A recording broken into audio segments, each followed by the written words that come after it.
Hey guys, Jacqueline here with Zenith Home Loans. Thank you for joining me for another TCA Tuesday. And so today what I wanted to address is some questions that I've started to see more frequently now, especially in the purchase environment that we're in around closing costs.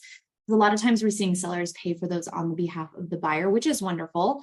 But what I noticed in a transaction with a client recently is that they didn't focus so much on the closing costs, even though we reviewed them together. They received a mortgage coach presentation or a TCA that we went through all of those numbers, and they received, I sent out an additional document called a purchase breakdown that itemizes everything out and shows you the grand total at the bottom. He was still surprised at the amount of closing costs that existed on the loan selection that he chose. So I wanted to just go back and reiterate that because I know that's very important. And once you've gone under contract, everything else can just get really overwhelming and you're focusing on this next thing and the next thing that your realtor and your lender is asking you for. So I wanted to kind of just touch base on a couple of those items. So I went ahead and I set up a few loan scenarios for us to take a peek at today. And I did just some numbers to keep things clean and simple for us. With these scenarios, just so that we can kind of get an idea of what this all is going to look like. So we'll remove that lovely little screenshot of me. And so what we did here is I just did a $450 purchase price, and I did a couple of scenarios. I did a down payment assistance loan with CHFA, Colorado Housing and Finance Authority. And so in this particular scenario, we're getting a 4% down payment assistance. We did a no-cost loan. So we see this a lot mostly with refinances, but we are starting to see it more frequently with lenders as well. So a no-cost loan is where we basically increase your interest rate in order to cover any closing cost credits on your behalf as the lender. And I'm only going to cover your closing costs. You're still going to be responsible for your prepaids or your escrows, which are your taxes, your insurance, and any interest that's due. And then we've got an option with no credit. So you're paying 100% of your down payment and 100% of your closing costs. That's really kind of what we've seen more frequently over the last couple of years, and that's starting to shift. And then I did an option in here about paying points because we're getting a lot of questions around that, especially with the 2-1 buy down and things like that. So just again, keeping things simple, we've got a 6.625% interest rate. And in the down payment assistance option, that brings our cash to close to $95.41. So this is after the down payment assistance is applied. These are the closing costs and the prepaids that are left over after that's been taken care of. Then we have our no cost loan. So in this scenario, we don't have any down payment assistance here, but we are bringing 100% of our down payment and our escrows or our prepaids to closing. So we need $17,913. We've got a loan with no credits.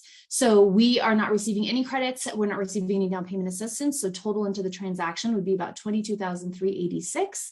And then paying points, this is to get down to the next available rate. So there's always a base rate of the day, which means there's no charge for it and there's probably not any money left over in it. Usually there's a little bit left over, meaning I can give you those funds back in the form of a credit. But there's no benefit to me as the lender to increase your interest rate in order to make more money on your loan. That's not how it works. So if there is any extra money or we do charge a higher rate, then we're able to give you a credit for that higher interest rate. Now we can go the opposite direction and do points. So we're going to pay down or buy down the interest rate to a lower interest rate. And we're going to pay pay points to the investor for the benefit of having that lower rate. So in this scenario, our rate went from 6.6 down to 6%. And I just did, again, keeping it simple for us, did 1% buy down point. So it drops our monthly payment from $3,400 to $3,200, but now I need $26,000 for closing. Okay. So now we're going to break this down a little bit more for you. So if I go into more info and I click on closing costs, so this is kind of a summary of what we're going to take a peek at on the next page. So in this option, what I showed you, we've got your APR and your non-APR costs, which are just your closing costs. Okay, so we've got those across the board here. In option number 4 here, paying points, we have an additional fee in here of buying down the points. That's where that cost comes from. So it's 1% of your loan amount. We've got our prepaid, so this is for your property taxes and your homeowner's insurance. And then contributions. So these are your credits. So in this scenario, option 1 with down payment assistance, we've got 4% of your loan amount is going to be our down payment assistance. So $17,460. So that gets deducted off of what we needed. In this scenario, our contributions covered 100% of our closing costs and just didn't cover any of our other fees. And I'll take a peek at that and see if I missed something in there. And that's what gets us down to the $17,000. And then in this option, we don't have any contributions. And in this one, we don't either. And so what I did is I just kind of ran through the math quickly. So on CHFA, your closing costs, I get a lot of questions about what percentage should I plan on of closing costs? And that number is hard to kind of pinpoint. But what I found in kind of running these numbers, it's anywhere between 1.25% And I'd say on the high end, 2.5% of your loan amount or your purchase price. So on the CHFA option, your total closing costs are about 2.2% of your purchase price. On the no cost loan, they're 0.02% of your purchase price. And the cost loan, where we don't have any closing cost credits or anything like that, it's 1.25%. So that's going to be a lot more traditional for you. And then in a scenario where we do have buy down points, it's going to be 2.2%. So similar to what you'd see on that down payment assistance loan. So what I want to do too is just kind of run through what these costs are. So everything here, and this is specific to Zenith, because we guarantee our closing costs. So what that means is we overestimate the total costs associated with the loan, and we guarantee they're not going to go over that amount. So if I tell you your closing costs are going to be, on this scenario, $5,661, so that 1.25% of your purchase price, and they come in higher, even by a penny, we will cover the difference plus an additional $500. You will never pay more in closing costs than what we estimate for you. You also tend to like us better when things are cheaper than when they're more expensive. So we've got your fixed loan fee. So this covers everything that I do on the loan. So underwriting, admin, doc prep, processing fees, basically all the hard costs of doing the loan. Some people will call this a loan origination fee. We just don't like to itemize them all out just because it can get really convoluted. And we want to just be super transparent. The number's been $14.97 for like 7 or 8 years. So we don't change that number very often unless the cost of doing the loan actually increase, which they really haven't. And then we've got your appraisal fee of $700. Again, this is an estimate based on current market rates for appraisers to make sure we can get those in a timely fashion. This is the cost of the appraiser physically going out to the property, inspecting the home and making sure that it meets all of the guidelines and then producing a report for us. There's also an additional appraisal fee that we factor in here of $21.25. So this is for our appraisal management fee company. So the appraiser management company, they are act as a liaison between us and the appraisers.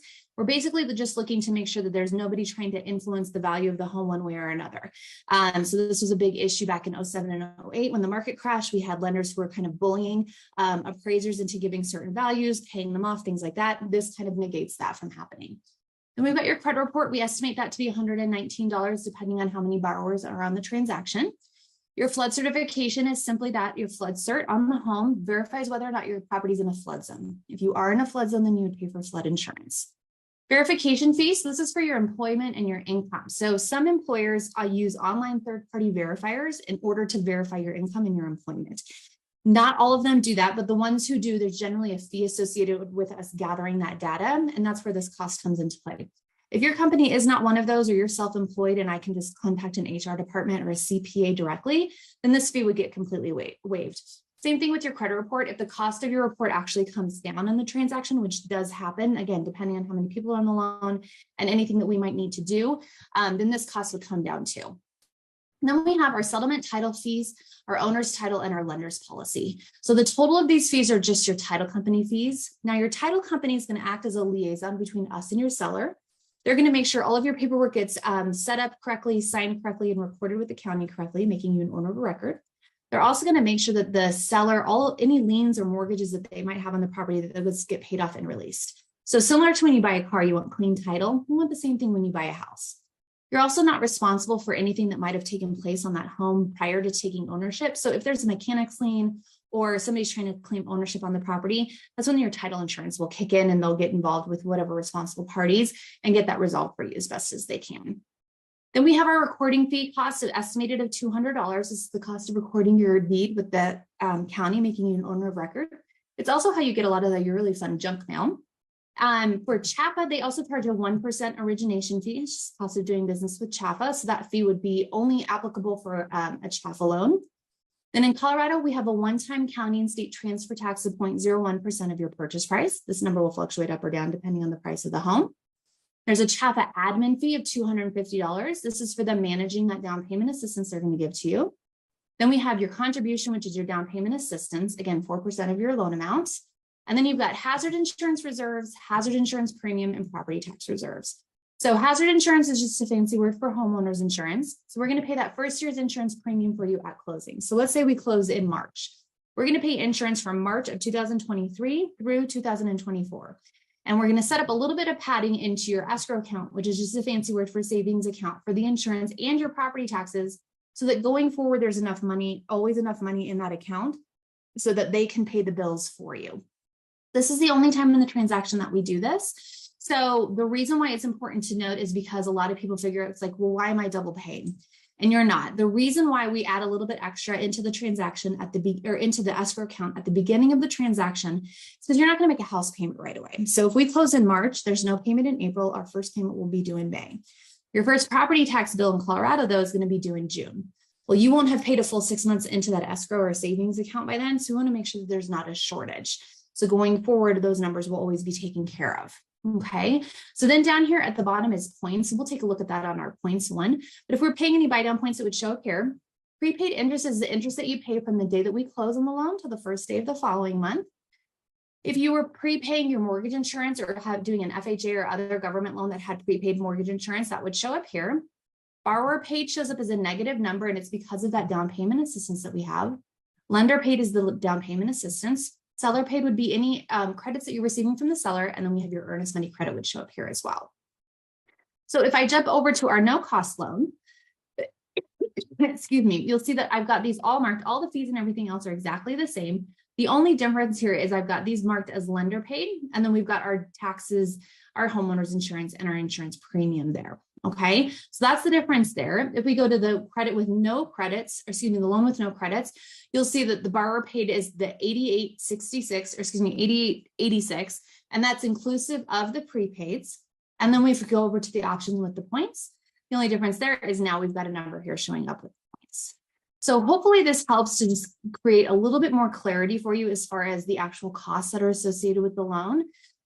As I mentioned, we guarantee our closing costs. We want you to be over prepared for closing. I prefer to come to you and say, hey, we said it was going to be 20,000 and now it's only 19,000 versus the other way around, because that's can be a very sensitive topic for clients, especially if we're kind of utilizing all of their savings. So you always want to make sure that you're completely prepared. So hopefully this has been helpful information for you guys today. If there's additional questions that I can answer or any additional clarity I can provide, feel free to reach out, and we'll see you next week. Thanks.